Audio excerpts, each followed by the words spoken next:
Biogeochemical cycles.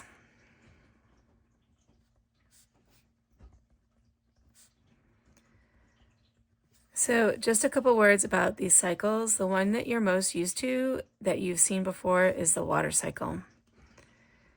And the water cycle that you learned, it talks about how water circulates between the earth and living things.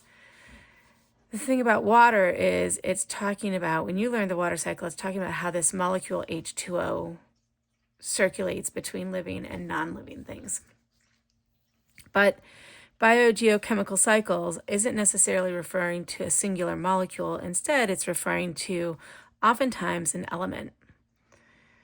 And so we're talking about how an element is going to circulate through living things, living organisms, and the earth. The water cycle would be better named the hydrolytic cycle. And that is going to make that cycle a little bit more complicated, because now you're going to be talking about how water is broken up.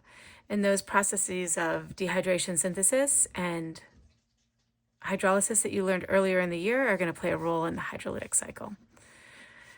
The 4 cycles that you're responsible for are the water cycle. We won't be going into a lot of depth in the hydrolytic cycle. So the old water cycle and how it applies to living things. And the ones that we're really going to focus on are going to be the carbon cycle, where we look at the circulation of carbon, the nitrogen cycle, where we're looking at how nitrogen moves through the earth and living things, and finally the phosphorus cycle. We're going to start by focusing on the carbon cycle at the moment. Now, to just back up just a little bit, when we talk about any of these cycles, we're going to divide them into parts, and those parts are going to be reservoirs, pardon my spelling,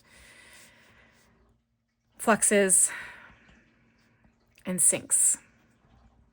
And we're going to spend the most time thinking about our fluxes and reservoirs. Reservoirs are places where the element in question accumulates. And a flux is the process that moves your element between one place and another, or between reservoirs.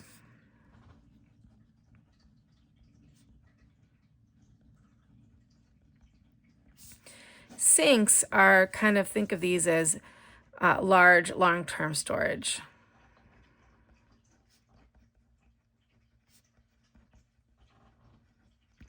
All right, now let's readdress our carbon cycle. So when we think about the carbon cycle, we're going to start by, instead of making this cyclical at the moment, we're just going to talk about the fluxes and reservoirs that are involved in the carbon cycle. So we'll start with our fluxes, and then we'll talk about the reservoirs that they belong with on either side. The most basic flux that we think of with the carbon cycle is photosynthesis. And photosynthesis is going to convert carbon dioxide, which is found in the atmosphere. That's our reservoir. And it's going to convert that into itself, or into the autotroph itself, into that autotroph or living things tissues, as, on its most basic level, sugar. That's our next reservoir. So you want to think of the carbon cycle as a series of fluxes connecting 2 different reservoirs. Cellular respiration is going to be the opposite movement in comparison with photosynthesis. So in cellular respiration, we're going to see that our living things is our reservoir, and it's going to break down that sugar, C6H12O6, and give off carbon dioxide, which ends up back in the atmosphere. All right. Combustion, yet another process that takes any number of organic matter. That might be wood, it might be fossil fuels, and the molecules making these up are varied.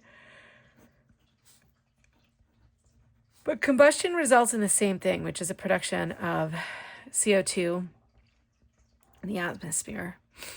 Now, combustion is also going to lead to some other molecules like CO, or carbon monoxide, in the atmosphere, but we're just going to leave it at atmospheric carbon dioxide at the moment. Another flux is going to be consumption, where you have a living thing that has the carbon in it as we're going to say organic molecules.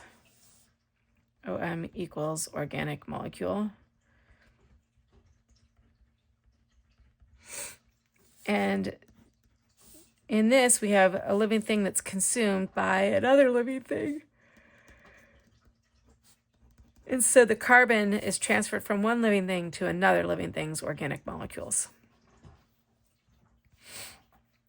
All right, continuing on, we also have the process of deposition.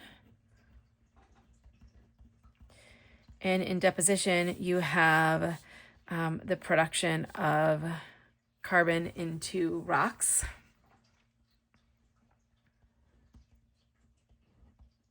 Sedimentary rock. And a lot of times this is from either organic matter, I'll spell that one out, or the accumulation of carbon in the seafloor.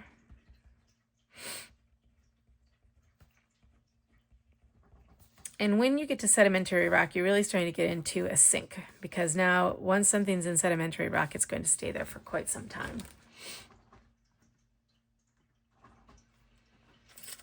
All right, another big flux that's important to talk about is diffusion. And this is going to be how carbon dioxide in the atmosphere moves to carbon dioxide in the ocean. Or realistically, this actually goes both directions, as dissolved carbon dioxide can be dissolved in the water and it can be free in the air. And if you think about if you open a can of soda and let it sit at room temperature, the bubbles in that can of Coke that you just opened, given 24 hours or even less, those CO2 bubbles are going to disappear. Some carbon dioxide is still going to be left in here, but much of the carbon dioxide that was put in there at high concentration dissipates.